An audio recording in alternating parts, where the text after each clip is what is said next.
Hola, hola, ¿cómo están? Muy buenos días. Muchas gracias por acompañarnos en esta nueva edición de Agenda Económica en su versión AM en este día miércoles 27 de agosto. Ya cerquita a terminar este octavo mes del año. Son las 8 de la mañana con un minuto y damos inicio entonces a la revisión de las informaciones en materia económica y financiera acá en CNN Chile a través de nuestra pantalla y también de todas nuestras plataformas.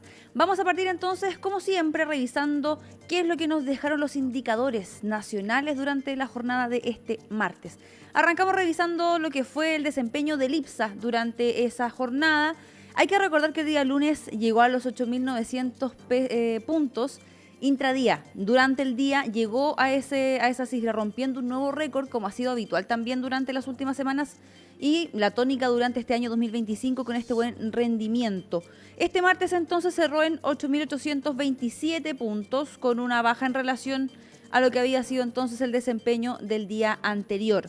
En relación al precio del dólar, les cuento también que durante la jornada de este día martes cerró en 966 pesos, como lo podemos ver también ahí en la pantalla. Y en relación al valor de la unidad de fomento para el día de hoy, miércoles 27 de agosto, esta va a ser de 39.337 pesos. Vamos a revisar también qué es lo que nos traen las distintas portadas de nuestros medios de comunicación escritos a nivel nacional en materia económica, y arrancamos revisando, como siempre, la información que nos trae el diario Financiero. Parte de esa información que vemos ahí también bien grande, y ya la vamos a ver también a continuación en nuestra pantalla, tiene que ver con cómo se está configurando el trabajo en torno al diseño de la Ley de Presupuesto 2026, teniendo en cuenta la salida del ministro de Hacienda y del equipo también a cargo de esta tramitación del planteamiento de esta reforma. Y ahí vemos en el titular entonces: Grau toma la posta de Marcel en el diseño del presupuesto del año 2026. Ajuste del gasto y mayor control del fraude social serían parte de los ejes.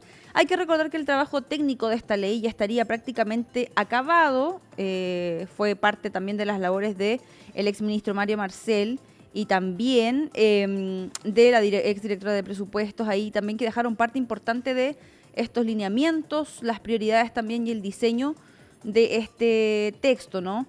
El crecimiento del gasto se espera que sea parecido a lo que al de este 2025, en torno al 2,2%, de acuerdo a las últimas proyecciones de Hacienda y también la DIPRES.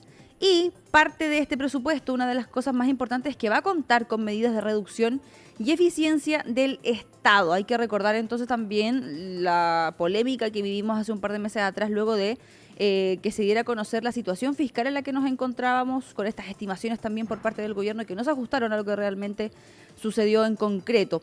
Esta semana además se va a conocer un informe que encargó Hacienda a algunos equipos económicos para revisar cuál es el espacio entonces de racionalización y de recortes de gasto en torno entonces a la tramitación de este presupuesto 2026. Vamos también a revisar parte del resto del contenido de la portada del diario Financiero. También vemos información en lo que ha sido, en torno a lo que ha sido también los distintos encuentros que han tenido los candidatos presidenciales.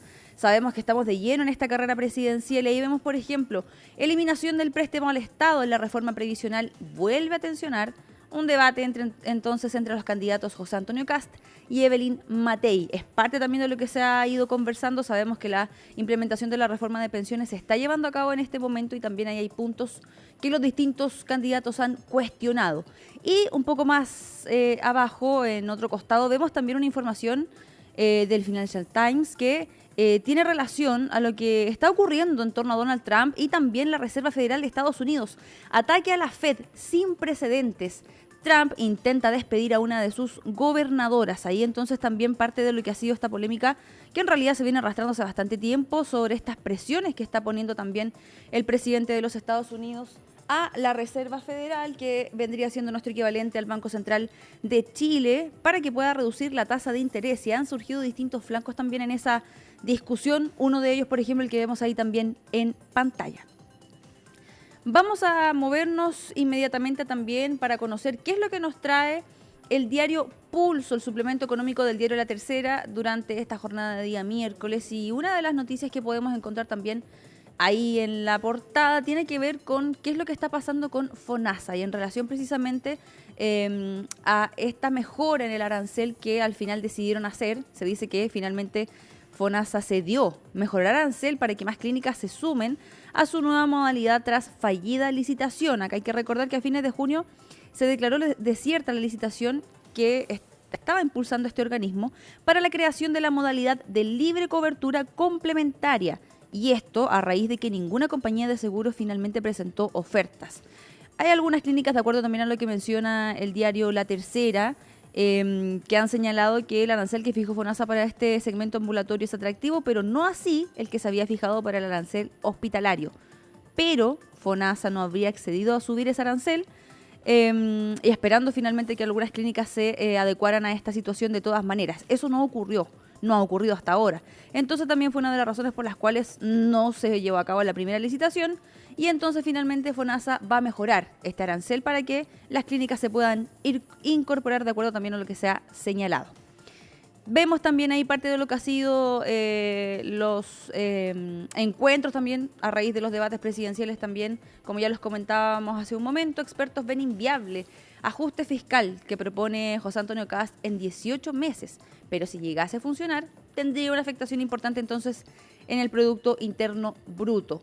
Seguimos revisando información también que trae el diario, el suplemento Pulso, en relación, por ejemplo, también a lo que está ocurriendo en torno a este conflicto entre la Reserva Federal de Estados Unidos y el presidente de ese país, Donald Trump. Acá se dice, desata guerra judicial por destitución de gobernadora. Él asegura que la Constitución le otorga facultades para poder despedir a esta gobernadora llamada Lisa Cook. Y él asegura que ella realizó declaraciones falsas al momento de solicitar unas hipotecas. Una afirmación que ella, la acusada, ha negado, y también se ha descartado su renuncia. Ella ha dicho que no va a renunciar y que estaría analizando la presentación de una demanda contra las decisiones que tome entonces el mandatario estadounidense.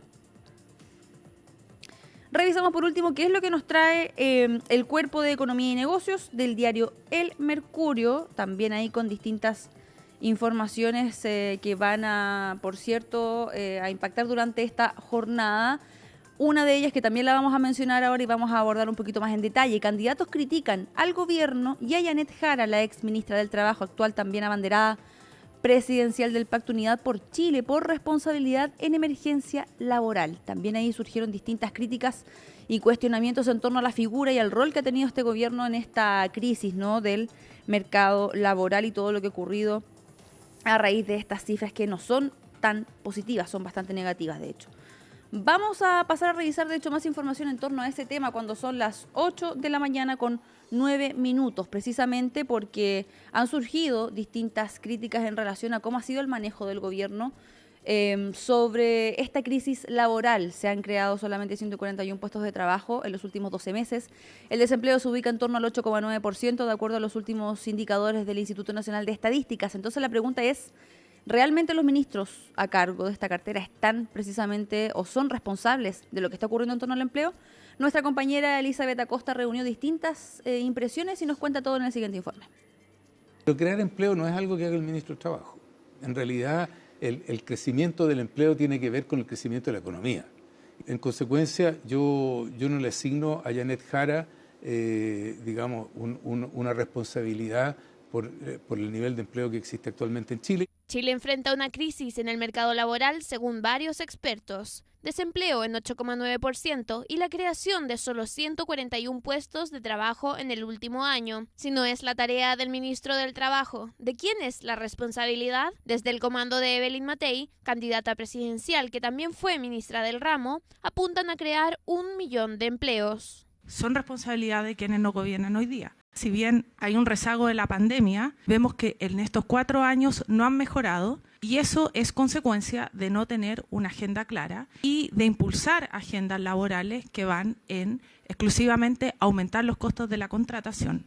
La candidata Jara y su comando han dicho que no fueron los responsables de la escuálida creación de empleo y con eso nos han notificado que en un futuro gobierno tampoco serán responsables de revertir estas cifras. Las medidas del trabajo aplicadas, como el salario mínimo o la rebaja gradual a 40 horas, también podrían haber afectado a la situación laboral. Hacen un conjunto de acciones que obviamente están generando más desempleo por el mayor costo que tiene. Y eso no ha tenido de parte de la ex ministra del Trabajo medidas que contrarrestaran estos mayores costos. Ha habido tardanza, incapacidad de paliar los mayores costos que significan para el empleo y sobre todo una falta de impulsar un crecimiento económico. Claro, no es totalmente responsable de la situación laboral porque es una cosa más grande y más macro, ¿no es cierto? Sin embargo, todas estas legislaciones microeconómicas que van poco a poco afectando los costos laborales, hacen que eso tenga algún efecto sobre la contratación y por lo tanto sobre el desempleo. La ministra o la ex ministra y candidata tiene una responsabilidad directa. Lo único que hizo este gobierno fue subir los costos de contratación, disminuyendo las horas que se trabajan, subiendo el sueldo mínimo. Algunos candidatos presidenciales también criticaron a la exministra y actual contrincante hacia la moneda. Principalmente al gobierno. Este gobierno es un gobierno caro, malo, mal estructurado, lleno de amiguismo. ¿Quién tiene mejor empleo? Todos los exes y futuros pololos del Partido Comunista y del Frente Amplio. Eso es lo interesante, en este gobierno nadie es responsable por nada. Un gobierno tiene que ser responsable de sus acciones y tiene que mostrar resultados. Otros sectores políticos difieren en sus visiones sobre la responsabilidad del Ministerio del Trabajo. Tiene toda la razón las expresiones del vocero económico de la candidata Jara. El empleo no depende para nada del Ministerio del Trabajo. El empleo en Chile lo da el sector privado. Achacarle la creación o falta de creación de empleo a Janet Jara es un despropósito, porque es una cuestión que responde a múltiples factores, a distintas autoridades, al sector privado también, y acá lo que ha habido hasta ahora es un esfuerzo mancomunado y en esa línea hay que perseverar. Es completamente inaceptable que el asesor económico de Janet Jara, Luis Eduardo Escobar, intente eximir de responsabilidades a la ex ministra del Trabajo con respecto a la cifra de desempleo en el país. Un debate que sin duda genera controversias con dos exministras del Trabajo apuntando a presidir nuestro país en medio de una crisis laboral.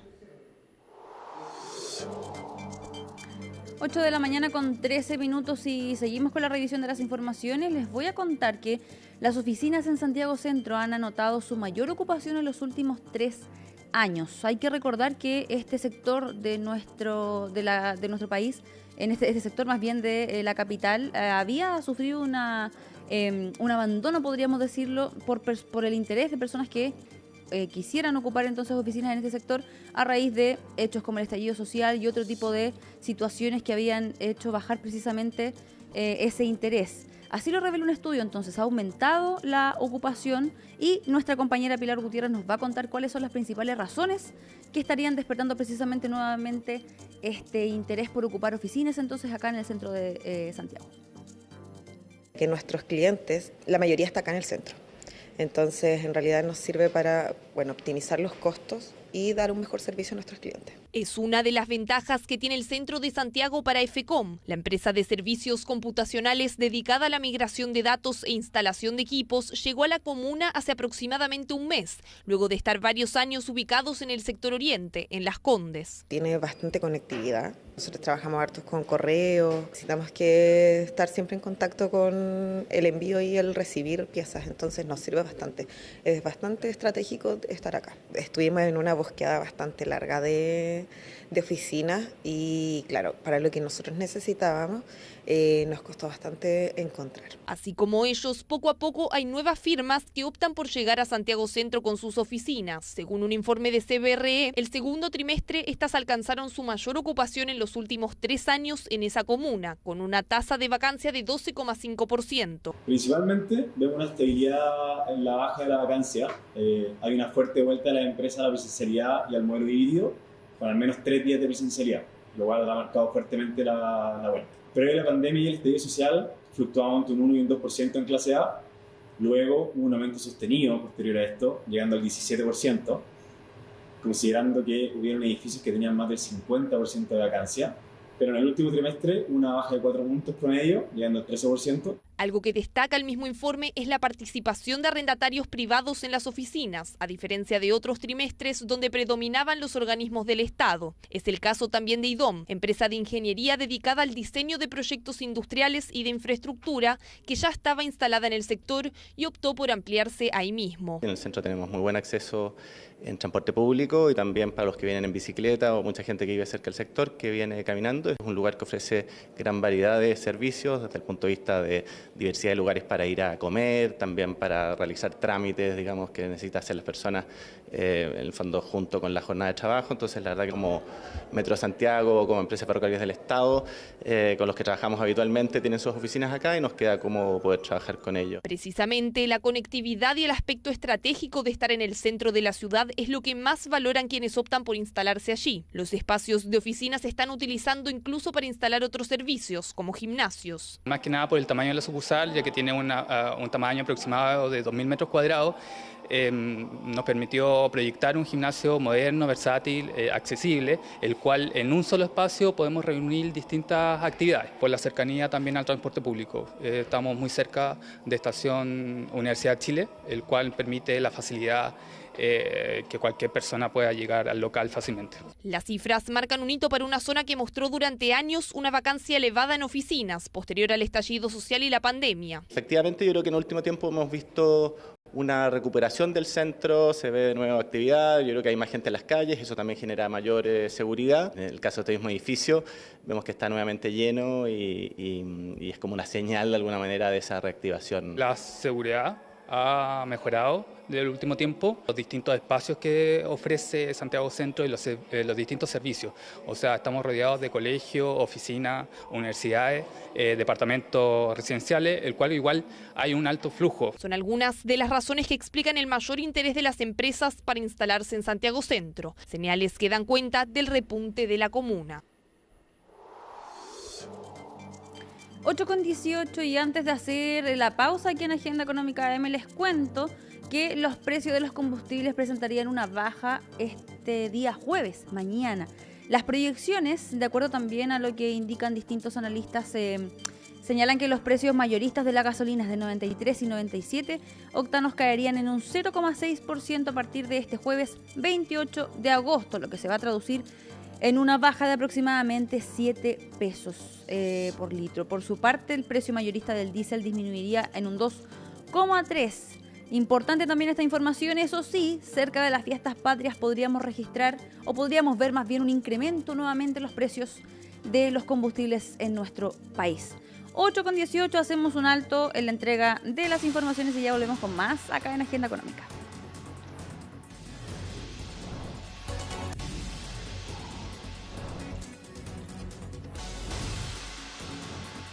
Ya estamos de vuelta con la revisión de las informaciones acá en Agenda Económica AM en CNN Chile. Son las 8 de la mañana con 21 minutos y vamos a hablar a continuación y en la entrevista del día de hoy sobre el mercado inmobiliario y qué es lo que ha estado ocurriendo también, por ejemplo, en torno a las tasas, también el impacto que ha tenido el subsidio al crédito hipotecario para la adquisición precisamente de viviendas, cómo se ha estado moviendo también el mercado en ese sentido. Y para hablar de eso y otros detallitos más, vamos a tomar contacto de inmediato con nuestro siguiente entrevistado. Él es Gabriel Cid, fundador y presidente ejecutivo de Capitalizarme, quien ya vemos en pantalla. Gabriel, muchas gracias por tu tiempo y por atender nuestro llamado a esta hora acá en Agenda Económica. Buen día. Hola, muchas gracias por la invitación. Gabriel, me gustaría que partiéramos analizando bajo el punto de vista también de Capitalizarme, cómo han visto ustedes el movimiento del mercado en el último periodo.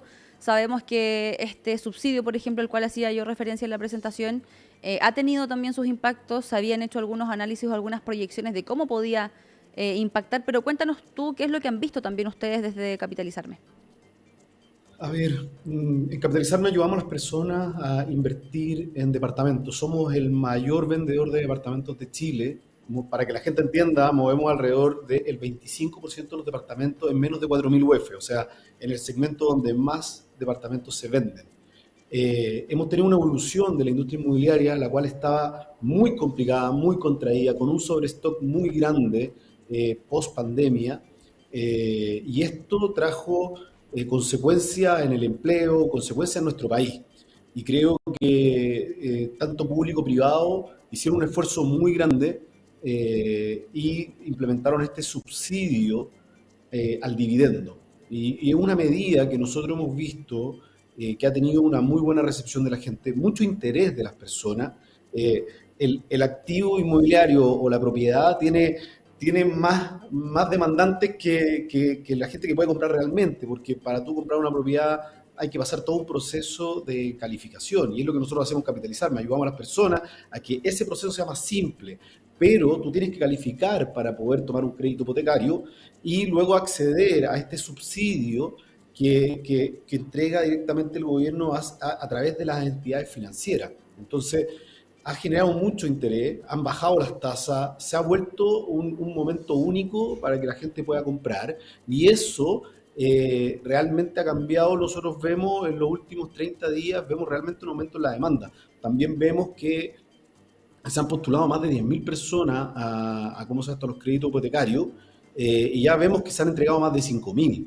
Entonces, vemos con muy buenos ojos lo que está sucediendo y esperamos que esto se mantenga. Recuerden que este beneficio tiene un tope de 50.000 cupos, ¿ya? O sea, transmitámosle a las personas que va avanzando rápido y que no esperen, que puedan cotizar en cierta medida tasas en los bancos, que puedan ver propiedades para poder comprar, quienes puedan hacerlo.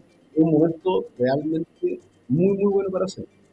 Dado que el sobrestock que hay lleva a la inmobiliaria a entregar muy buenas ofertas. Eso quería que nos comentaras también, porque claro, se ha escuchado en el último tiempo, tú también acá reiteras el mensaje que en comparación a otros, es un buen momento, por ejemplo, para ir a cotizar, para hacer las consultas pertinentes y para ya derechamente adquirir entonces una propiedad. Cuéntanos un poco también cuáles son los factores que se han ido configurando, además, por ejemplo, de la aplicación de este subsidio, de la existencia de este subsidio, para que la gente también entienda por qué este es un buen momento y quizás debería tener en consideración eso y quizás no seguir pensándolo, ¿no?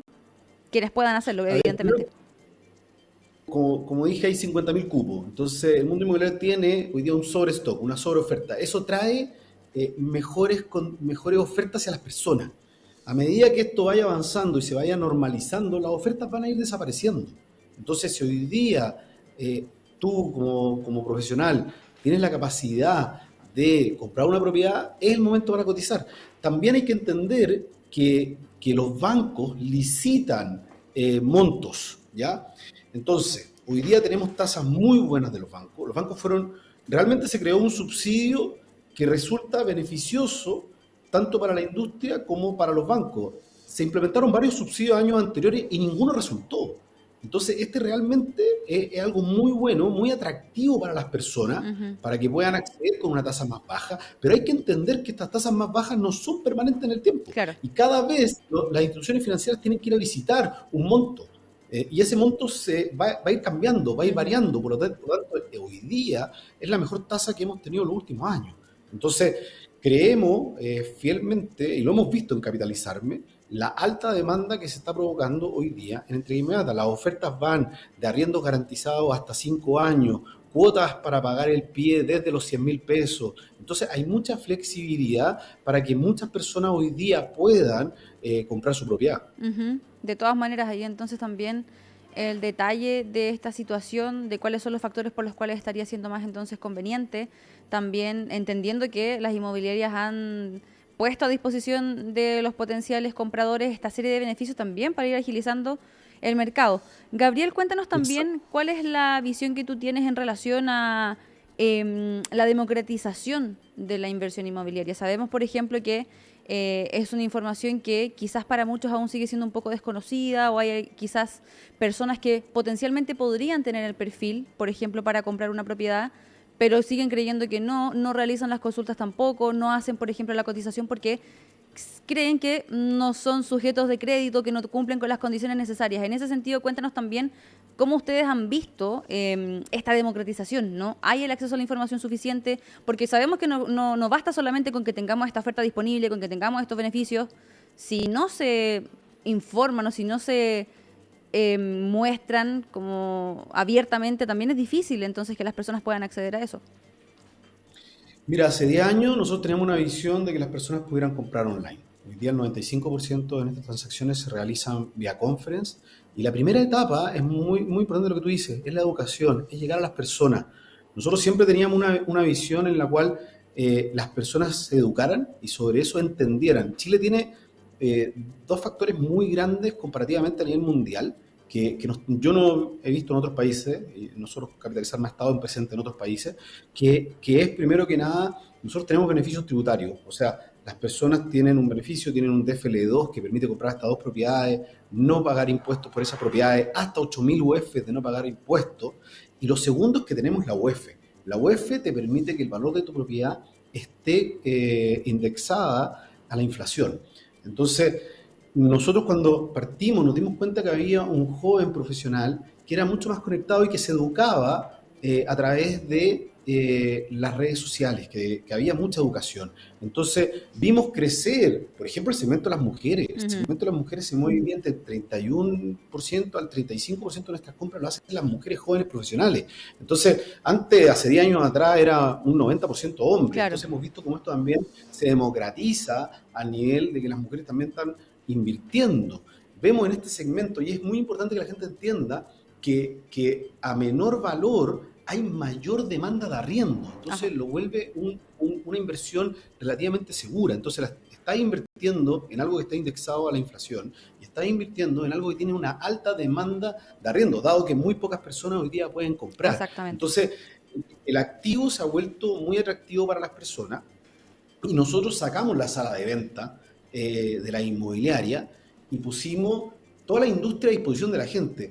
Yo siempre comparo Capitalizarme con un mercado libre. ¿Qué te permite un marketplace? Te permite comparar. Ajá. Entonces las personas hoy día tienen más de 140 proyectos para comparar, tienen más de 500 brokers para poder aprender, asesorarse, que les puedan explicar. Muchas horas, nosotros tenemos más de 300 reuniones todos los días, donde la gente no solamente quiere cotizar, también quiere aprender, también quiere entender cómo evoluciona cada una de las comunas, cada uno cómo se va esto de las demandas de arriba. Y ahí también, claro, se configura entonces la entrega de la información y, por cierto, también el interés que está suscitando en las personas. Por cierto, que también es interesante este análisis que tú haces en relación a cómo se está configurando también quienes compran, ¿no? Quizás antes eran más hombres, ahora también se está ampliando ese espacio también a las mujeres jóvenes profesionales. Gabriel Cid, fundador y presidente ejecutivo de Capitalizarme, muchas gracias por esta conversación y por este análisis acá en Agenda Económica. Que tengas muy buen día. Igualmente, muchas gracias a ustedes. 8:30, llegamos al fin de Agenda Económica AM. Yo me despido, pero los dejo invitados, por supuesto, a que se mantengan en la sintonía de CNN Chile, de todas nuestras plataformas. Que estén muy bien.